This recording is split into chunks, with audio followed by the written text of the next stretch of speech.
안녕하십니까. 김주성의 안식일학교 교과 묵상입니다. 2024년도 제1기 1과입니다. 제목은 시편을 읽는 방법. 이번 주 교과에서는 시편을 읽는 의미에 대해서 살펴봅니다. 12월 31일 일요일 교과부터 보겠습니다. 제목은 고대 이스라엘 예배에서의 시편. 고대 이스라엘 백성들의 예배에서 시편은 어떤 역할을 했을까요? 시편의 글들은 성도 개인의 예배에서 그리고 성도들의 공동체 예배에서 사용하도록 제작되었습니다. 성전 예배에서 불리우는 노래로 쓰였습니다. 예를 들면 시편 61편 1절의 머리글에 쓰여 있는 것처럼 현악 악기에 맞추어 부르는 노래로 쓰인 시편도 있고 시편 9편 1절과 8편 1절 등의 머리글에서 쓰여 있는 것처럼 지휘자의 인도에 따라 노래로 부르도록 쓰인 시들도 있습니다. 구약 성경의 원어 성경인 히브리어 성경으로 보면 시편이라고 번역된 원 제목은 트힐림이라는 히브리어로 쓰여 있습니다. 뜻은 찬양들이라는 뜻이 말해주듯이 그 주요 목적이 하나님을 향한 찬양입니다. 시편의 영어 제목은 기원전 2세기 또는 3세기에 사용되었던 헬라어 번역본 성경에서 그 유래를 찾을 수 있습니다. 즉 70인역 성경에 쓰인 시편의 헬라어 제목이 푸살모이였는데 그 명칭에서 유래하여 영어 성경에서는 시편을 Psalms라고 한 것입니다. 시편은 이스라엘 예배에서 빼놓을 수 없었습니다. 예를 들면 시편은 성전 봉헌시에 쓰였고 절기축제나 순례 행진에서도 쓰였습니다. 예루살렘에 언약궤가 안치될 때도 시편이 사용되었습니다. 시편 120편에서 134편까지를 성전에 올라가는 노래라고 하는데 이 시들은 순례자들의 노래들로 알려져 있습니다. 이 노래들은 전통적으로 1년에 3번 있는 이스라엘의 매년 절기들에 예루살렘으로 순례하는 순례자들이 부르는 노래들이었습니다. 시편 113편부터 시편 118편까지를 애굽 할렐이라고 하고 시편 136편을 대할렐이라고 하는데 이 노래들은 이스라엘의 3대 주요 절기에 불리우는 노래들이었습니다. 매월삭과 성전 봉헌식에도 사용되었습니다. 할렐은 유대 절기에 불리우는 찬양입니다. 애굽 할렐은 6월절 절기에 중요하게 자리매김하였습니다. 시편 113편과 114편은 6월절 절기의 시작에 불렀고 시편 115편부터 118편까지는 6월절 절기의 끝에 불렀습니다.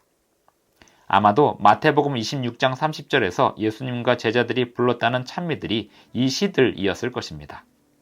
시편 145편부터 150편까지는 매일의 할례라고 하였는데 회당에서 매일 아침 기도 시에 사용되었다고 알려져 있습니다.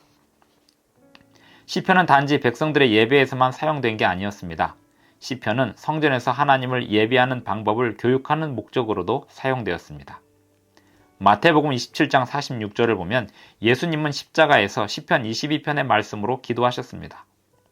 시편은 초기 교회의 성도들의 삶에서도 매우 중요한 역할을 하였습니다. 오늘날 성도들에게도 시편은 중요하게 작용할 것입니다. 오늘의 교과를 마무리하면서 다윗이 시편의 시들을 사용한 목적에 대해서 살펴봅니다. 다윗은 거룩한 시들을 작성하여 예배시에 사용하려고 했는데 그 내용을 부조화 선지자 711쪽에서 읽어보겠습니다. 다윗은 그 능력이 미치는 온갖 방법으로 이 감명을 깊게 하고자 노력하였다.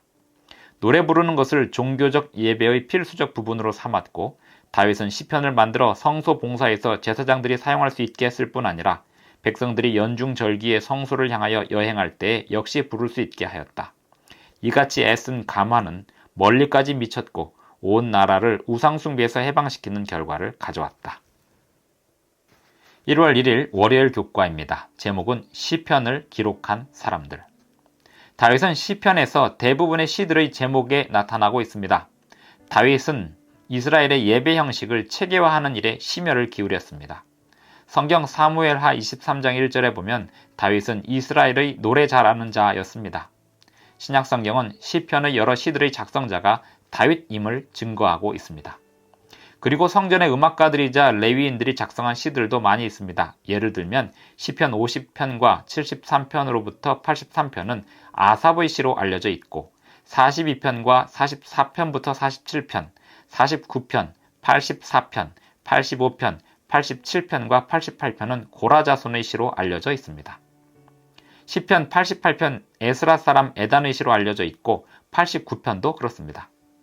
그 외에 솔로몬의 시는 72편과 127편, 모세의 시는 90편으로 알려져 있습니다. 시편을 기록한 사람들은 어떤 경험을 하고 기록했을까요? 성령 하나님께서는 시편을 기록한 사람들에게 영감을 주셨고 그 사람들의 재능을 하나님께 드리는 경배와 믿음의 공동체를 위해 쓰셨습니다. 시편을 기록한 사람들은 진정한 헌신과 깊은 믿음을 가진 사람들이었지만 또 한편으로는 낙담과 유혹에 노출되기 쉬운 연약한 사람들이기도 했습니다. 우리와 같은 성정의 사람들이었습니다. 비록 아주 오래전에 기록한 글들이지만 시편은 확실히 오늘날 우리의 경험하는 일들에도 반향을 일으키고 있습니다. 시편 88편 2절로 3절을 보면 이런 말씀이 있습니다. 나의 기도가 주 앞에 이르게 하시며 나의 부르짖음에 주의 귀를 기울여 주소서. 무릇 나의 영혼에는 재난이 가득하며 나의 생명은 스올에 가까워 싸우니. 여기서 스올에 가까웠다는 말은 죽을 지경으로 힘들다는 말입니다. 이 말씀에 기록된 이런 부르짖음은 지금으로부터 3000년 전에 있었던 울부짖음이지만 21세기를 살아가는 오늘날의 사람들도 똑같이 하는 부르짖음이기도 합니다. 시편 중에서는 고난에 관한 언급들이 있습니다. 그리고 어떤 시들은 기쁨에 주목하기도 합니다. 시편을 기록한 사람들은 하나님께 구해달라고 부르짖었고 하나님의 놀라운 사랑을 경험하였습니다. 그리하여 그들은 하나님의 신실하심과 사랑에 관하여 하나님께 영광을 돌리고 변치 않는 헌신을 서원합니다. 시편은 그렇게 하여 하나님의 은혜와 소망의 징표요 거룩한 구원의 증거들로 가득 차게 되었습니다. 시편은 믿음으로 붙잡는 모든 사람에게 거룩한 약속을 전달합니다. 하나님의 용서와 새 생명의 선물이 하나님의 약속입니다. 그러나 동시에 시편은 타락한 세상에서 만연한 고통과 고난에 대해서 경시하거나 숨기거나 외면하지 않습니다. 시편을 기록한 사람들은 믿음의 사람들이었습니다. 그런데 그들이 당한 고통이나 고난이 오늘날 신실한 성도들이 당하는 고난이나 고통에 비해 결코 가볍지 않았습니다. 그것이 시편이 오늘날 성도들에게 위로가 되는 이유이기도 합니다. 하나님의 심판에 관한 호소는 부당한 대우를 받으며 고통받는 사람들에게 기별이 되기도 합니다. 하나님은 이 세상의 악과 고난, 고통에 관하여 그 모든 것의 원인과 이유들과 과정들에 관하여 모든 개인들을 전부 심판하실 것입니다. 그러한 내용들이 시편에 담겨 있음을 보면서 고난에 관하여 이겨낼 힘을 달라고 하나님께 구할 힘을 얻을 수 있습니다. 1월 2일 화요일 교과입니다. 제목은 인생의 모든 때를 위한 노래. 시편은 인간이 경험하는 다양한 측면을 노래하고 있습니다. 시편은 믿음의 공동체에게 인간 경험의 전방위적인 측면을 바라보게 해줍니다. 그리고 믿음의 사람들에게 인생의 어떤 시기에도 하나님을 경배하도록 지도합니다. 시편에서 우리는 다음의 내용들을 볼 수 있습니다. 창조에서의 하나님의 위엄과 능력에 대하여 하나님을 드높이는 찬송, 하나님의 왕권과 심판, 그리고 신실하심을 볼 수 있습니다. 하나님의 놀라운 축복에 대하여 깊이 감사드리는 감사 찬송을 볼 수 있습니다. 고난에서 건져주시는 하나님께 마음 깊은 곳에서부터 부르짖는 애가를 볼 수 있습니다. 의로운 삶을 위한 실제적인 가르침을 제공하는 지혜의 시들을 볼 수 있습니다. 하나님의 백성들을 건지시는 군주요, 군주이신 그리스도를 가리키는 왕의 시를 볼 수 있습니다. 이스라엘의 과거 역사를 조명하고 하나님의 신실하심을 강조하는 역사 시들을 볼 수 있습니다. 이스라엘이 신실하지 않았던 과거를 조명함으로 장차 오는 세대들에게 그 조상들의 잘못과 실수들을 반복하지 않게 하고 하나님을 신뢰함으로 신실한 언약의 백성들로 살아남게 하는 역사 시들을 볼 수 있습니다. 시편의 시는 독자들의 관심을 사로잡는 고유한 힘이 있습니다. 비록 시적 장치들이 번역에 의하여 희석되긴 하였지만 그럼에도 불구하고 시 안에 담긴 힘들을 여전히 번역된 언어로도 느낄 수 있습니다. 시적 장치들에는 다음과 같은 것들이 있습니다. 평행구조가 그 한 가지입니다. 평행구조는 대칭적인 구조 속에서 서로 마주보는 단어나 구문 또는 사상을 연결하고 있습니다. 평행구조는 서로 대응하는 부분을 더 잘 이해할 수 있게 합니다. 예를 들면 이렇습니다. 시편 103편 1절을 보겠습니다. 내 영혼아 여호와를 송축하라. 내 속에 있는 것들아 다 그의 거룩한 이름을 송축하라. 이 구절을 보면 내 영혼과 내 속에 있는 것들과 서로 대응하고 있음으로 인해서 내 영혼의 뜻을 내 속에 있는 것들과 동일하게 연결합니다. 그러므로 내 영혼의 의미는 내 안의 모든 것, 즉 내 전 존재를 의미하고 있습니다. 형상화가 있습니다. 형상화는 비유적인 언어들을 사용하여 독자들의 신체 감각에 강렬하게 접근합니다. 예를 들면 하나님의 피난처는 시편 17편 8절에 보면 주의 날개 그늘 아래로 비유되고 있습니다. 총칭어법이 있습니다. 상극법이라고도 하는데 영어로는 메리즘입니다. 양극단을 표현하므로 전체를 표현하는 어법입니다. 한 쌍의 대조적인 부분을 통해 전체를 표현하는 기법입니다. 시편 88편 1절을 예로 봅니다. 내가 주 앞에서 밤낮으로 울었나이다. 이 뜻은 온종일 끊임없이 울었음을 나타내고 있습니다. 말놀이가 있습니다. 말놀이는 말의 소리를 활용하여 언어 유희를 하면서 그 중심 기별을 강조합니다. 시편 96편 5절을 보면 히브리어로 엘로힘은 신들을 뜻하고 엘릴림은 우상을 뜻하고 있습니다. 읽어보겠습니다. 만국의 모든 신들은 우상들이지만 여호와께서는 하늘을 지으셨음이로다. 한국말로 번역된 성경은 말놀이가 희석되었습니다만 히브리어에는 말놀이가 들어있습니다. 여기서 신들이 엘로힘이고 우상들이 엘릴림입니다. 만국의 모든 엘로힘들이 실상은 엘릴림에 불과하다는 기별을 말놀이를 이용하여 전달하고 있습니다. 마지막으로 셀라라는 단어가 시편에 여러 군데 나옵니다. 이 단어는 잠시 막간을 의미합니다. 잠시 중단하라는 의미이기도 하고 특정 부분의 기별을 묵상하기 위해 잠시 쉬어가라는 의미이기도 합니다. 또는 음악적 반주의 변화를 위한 구간을 의미하기도 합니다. 1월 3일 수요일 교과입니다. 제목은 영감받은 기도.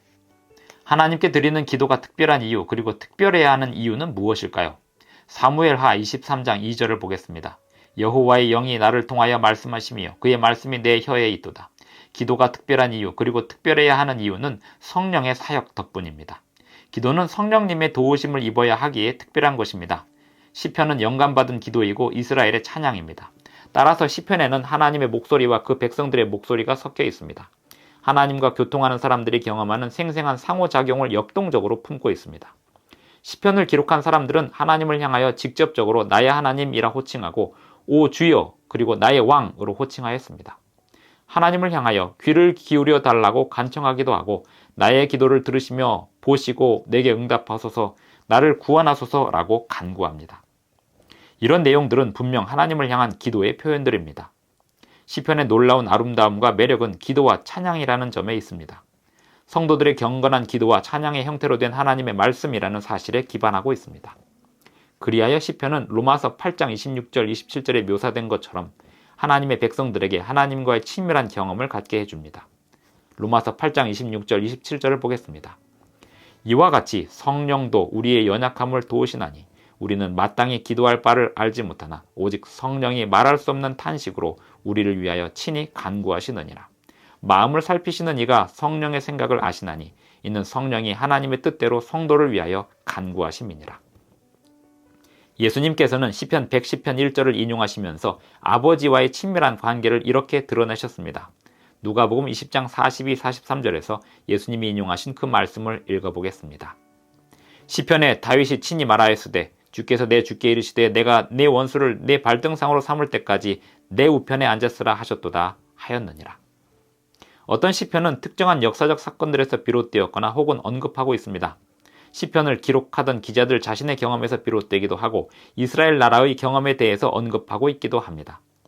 그러나 시편의 영적 깊이는 다양한 삶의 정황들을 초월하고 있으며 모든 문화, 종교, 인종, 성의 울타리들을 꿰뚫고 있습니다. 다시 말하면 시편을 읽는 사람들은 시편에서 나타나는 소망, 찬양, 두려움, 분노, 슬픔, 그리고 비통함을 발견할 수 있습니다.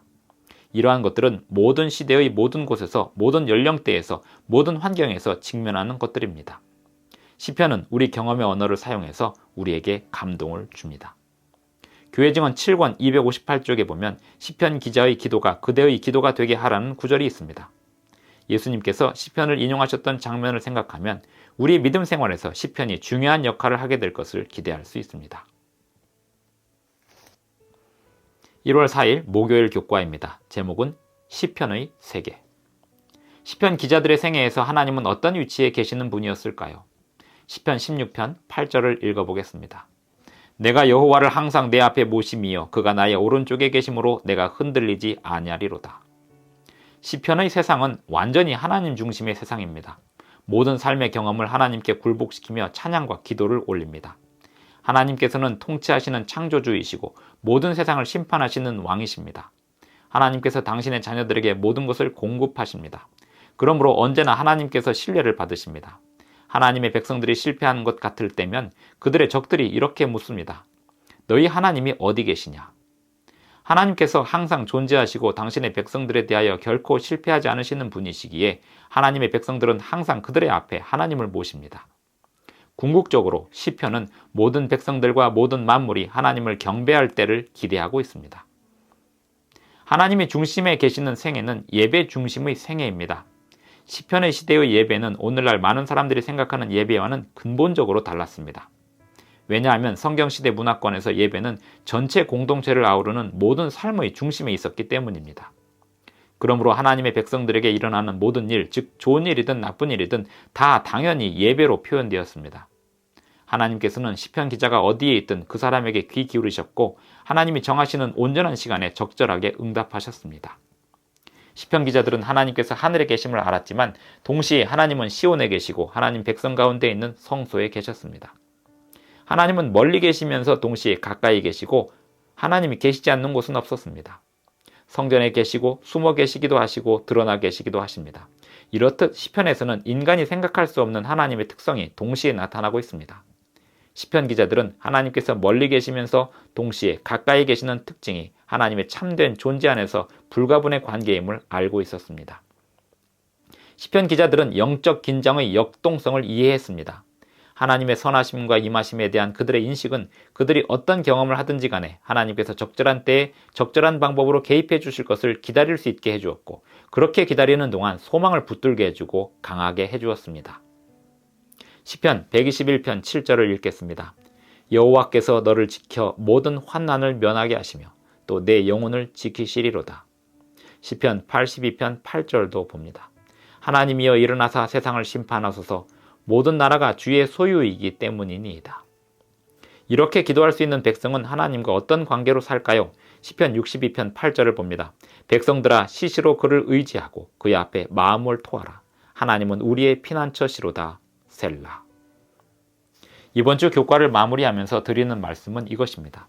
시편의 세상에서 살았던 기자들이 하나님께 기도하고 간구하고 하나님의 개입하심을 경험했던 그 일들은 오늘날 우리에게도 여전히 일어날 수 있는 약속이고 언약입니다.